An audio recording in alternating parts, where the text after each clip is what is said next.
16 साल की एज तक जब मैं पहुंची तो बहुत सारा कन्फ्यूजन था मेरे माइंड में। मैं बहुत सारी किताबें पढ़ भी चुकी थी, सिवाय बाइबल के मैंने सब कुछ पढ़ लिया था। इंग्लिश में, हिंदी में, हर शास्त्र को पढ़ के मैं ये जानने की कोशिश कर रही थी कि वो एक गॉड कौन है जिसने सबको रचा है, सबको बनाया है। इसी खोज में एक दिन मैं रो कर गॉड को जस्ट टेरेस पे बैठकर मैं उनसे बात कर रही थी। मैं बहुत ही कश्मकश में थी। एंड आई सेड कि आप कौन हो, just reveal yourself to me. इसके तुरंत 3 महीने बाद सडनली डैडी ने पैसे भेजना बंद कर दिया। और जो डैडी हमें पैसे भेजते थे हैदराबाद में, हमारी देख रेख वहीं से होती थी। वो मुंबई में रहते थे, उनकी जॉइंट फैमिली यहाँ थी।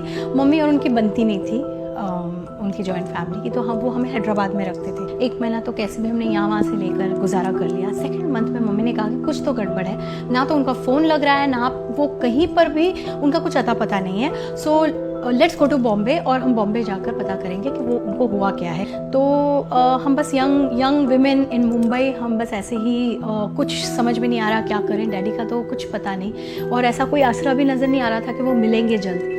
तो मम्मी ने बाद में हमें बताया कि उन्होंने एक प्लान बनाया था कि मैं इन्हें पॉइज़न दे दूँगी और ख़ुद भी खा लूँगी और ये मामला ख़त्म कर दूँगी, क्योंकि मुझे नहीं लगता भी कोई फ्यूचर है हमारे लिए। ना तो कोई जॉब, ना कोई बैंक बैलेंस, ना कोई सेविंग्स, और ना ही कोई ऐसा रिश्तेदार जो हमारी मदद कर सकता है।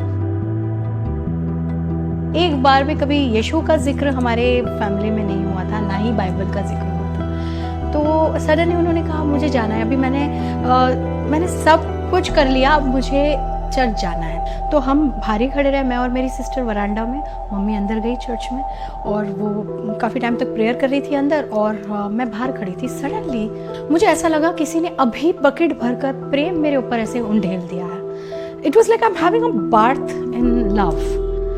और फिर मैं सोचती रही कि दैट गॉड इज देयर। इसके बाद हमारे जीवन में बहुत सारी अनयूजुअल ब्लेसिंग्स आई, इम्पॉसिबल चीज़ें पॉसिबल होने लगी।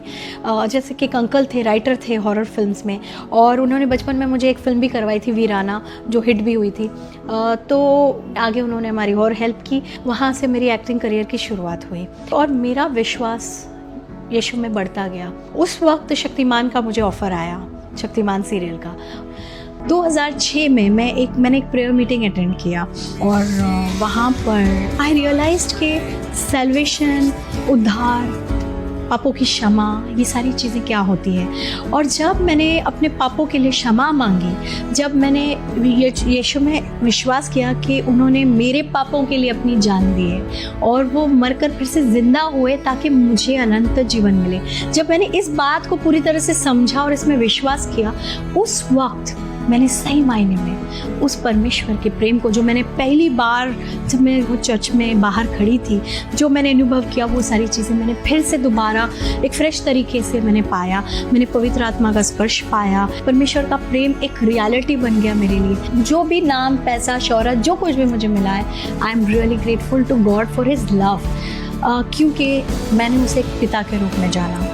वो हमसे बहुत बहुत प्यार करते हैं। अगर हम अपना दिल खोल के उनके पास आएँ और सच्चे दिल से क्षमा मांगे और विश्वास करें, पश्चाताप करें, विश्वास करें, तो परमेश्वर के प्रेम को हर कोई महसूस कर सकता है। और मैं आपसे ये कहना चाहती हूँ कि उस प्रेम का इस धरती पर, क्या आकाश में, पृथ्वी में, पाताल में, पूरे ब्रह्मांड में कहीं पर भी उसका मुकाबला नहीं है। वो प्रेम इतना ब्यूटीफुल है, अनंत है, और बियॉन्ड हमारी अंडरस्टैंडिंग के है, इनकॉम्प्रिहेंसिबल है।